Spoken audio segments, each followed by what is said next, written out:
I like blue because it's not permanent, it's gonna wash off, but it is red brick, so if you pop a light line with red, it's not the end of the world.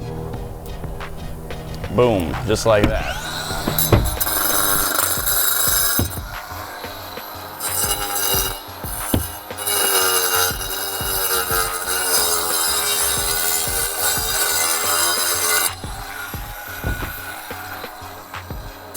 So what we've done is we've ground every other mortar course to this blue line. That's going to ensure that every single piece is the same size and it looks uniform.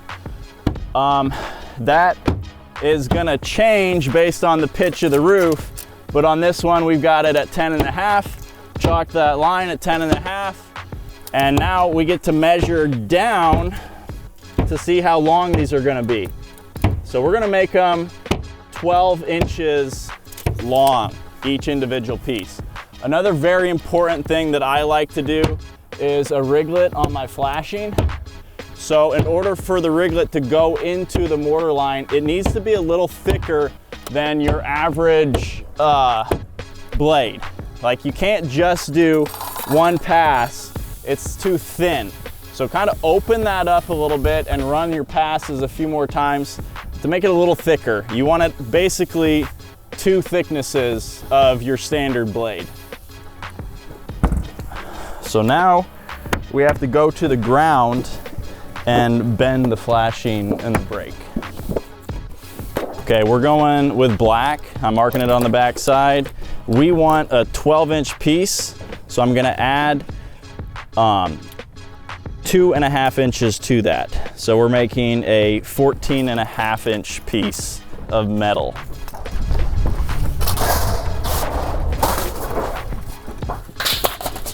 Okay, I made my piece 12 inches plus 2.5 because I'm doing 1.25 inches as my first bend for my riglet. So it'll be, you're adding 1.25 inches to each side. I'm gonna put a riglet on both sides of this piece of flashing. I'm gonna bend that a little bit more than a 90. I'll explain why in a second. And then I like to make this second bend between 7/8 and 15/16. Perfect.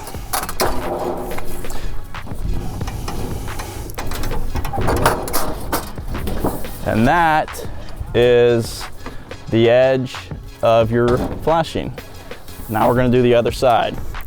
Same exact way. So,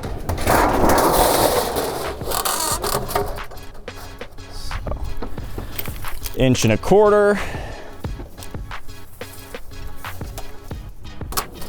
And 7/8 or 15/16. Perfect. First thing you want to do is get a really good, clean, straight edge on the end of your metal. Go ahead and cut that, and I do stress that you want this cut to be very clean and accurate, because you're going to use it like this with your square to get the angle of your flashing. You want to use your pivot on your square right at the bottom corner, and this is a 6/12, so this common area is our pitches. Line that up with your 6 because we're working with a 6/12, and continue this this line up the roof. Get it as accurate as you can, right there.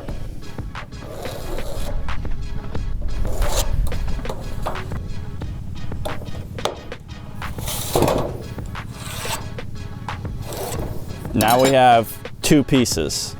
Once we cut this out, we'll use it as a pattern and just make our pieces just like that. If you want to double check that your square is right, I'll teach you how to do it mathematically. We know this area is a 6/12 pitch. We're going to figure out the pitch factor of a 6/12 by doing this.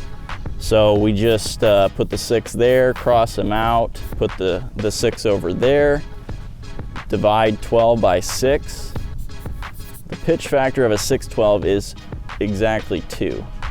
So this is our piece of flashing that we're doing, and we're 12 inches here. Our pitch factor is 2, so all we have to do is multiply 12 by 2. So this should be 24 inches long. Let's see how we did.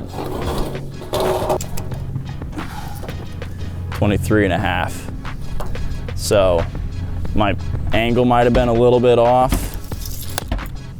It's always good to double check your piece before you make 50 million of them. It's kind of cool to see how close the lines are. Like when you're doing 20 foot of stepped counter and you're off by a ½ inch.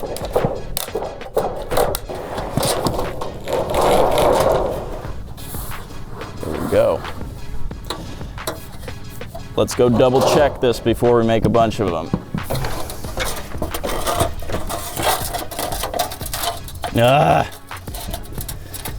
It's not a 612.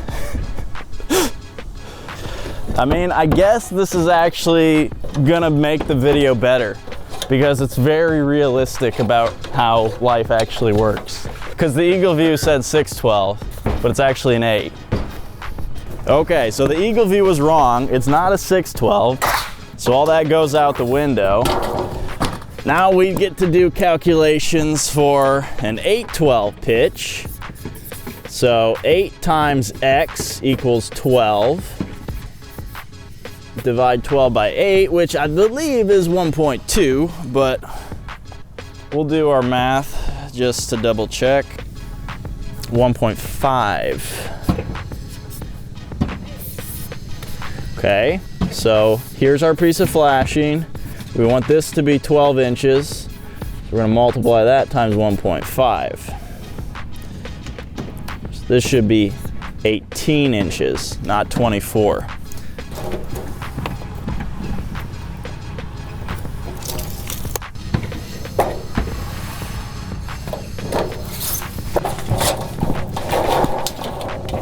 Still gonna go double check it though.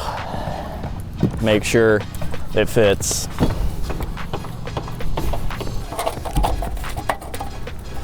All right, can you see that? Perfect. This is good, we checked it. We're ready to make 10 of these. I'm just gonna basically trace both sides. And now we've got 1, 2,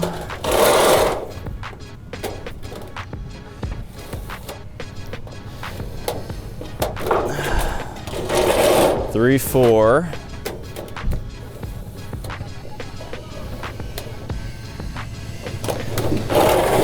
5, 6,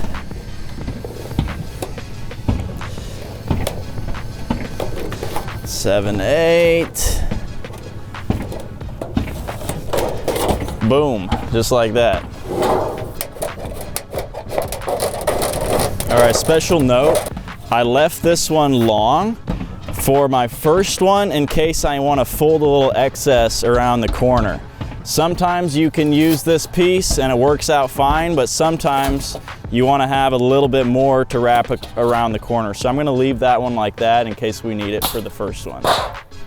Next stage of the process is using our bender bar to put the edge in the metal like that. Keeps that stiff and it'll keep it tight to the wall. So we'll go ahead and do that on all of them. There we go.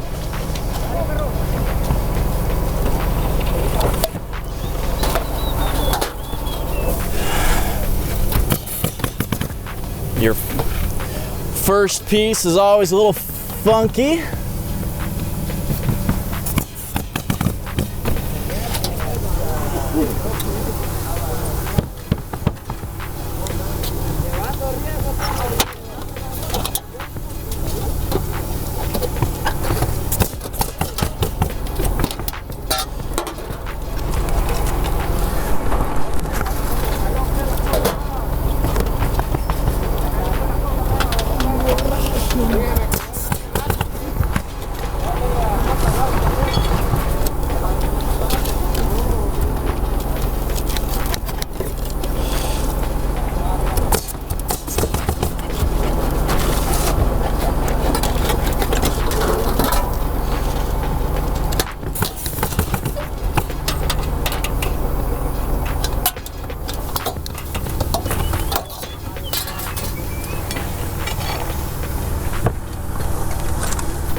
All right, this is a secret tool, a painter's putty knife. That's what I use to drive this riglet into the crack. Okay, nice and snug. And then I like to caulk as I go. So I'm gonna caulk it right now.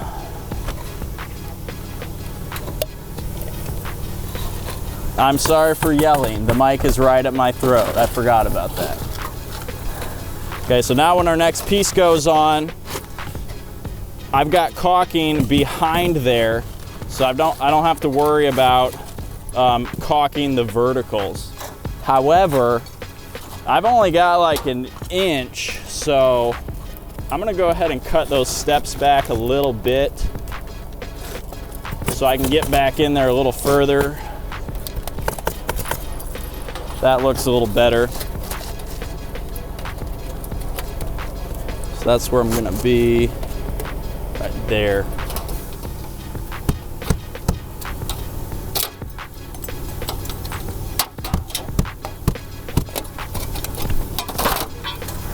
Oh, now, very important thing, you wanna over bend the front of it so that as it goes into the wall, it pulls that tight.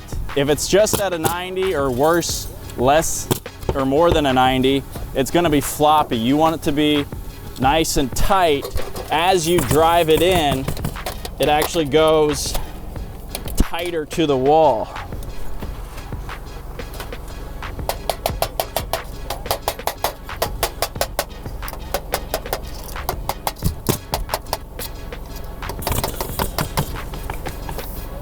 Nice and snug right there.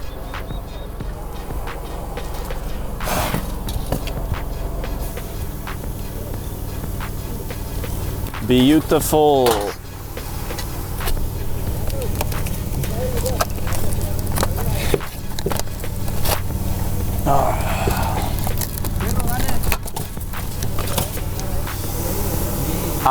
I really enjoy trying to get it behind the shingles, and then it's guaranteed to lay flat against the wall. So I've got a small gap they left me, which is just perfect for sliding that flashing in behind it.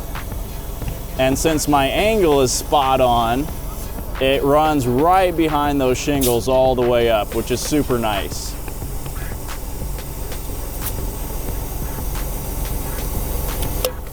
And the back is pushed all the way tight, but the front, you don't want to push it in too tight because I've got this bend. So it's, you know, a 1/4 inch off the wall basically, and that allows that to run straight down without putting a curve in it.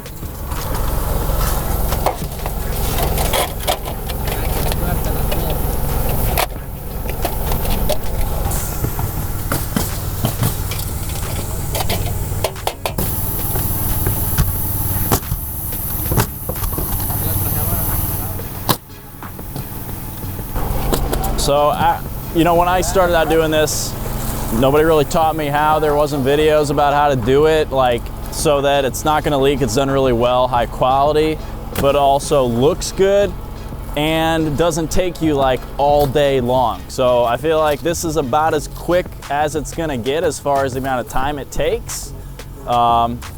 And quality is way up there, and I think it looks really good. So this is what works for me, and hope it helps.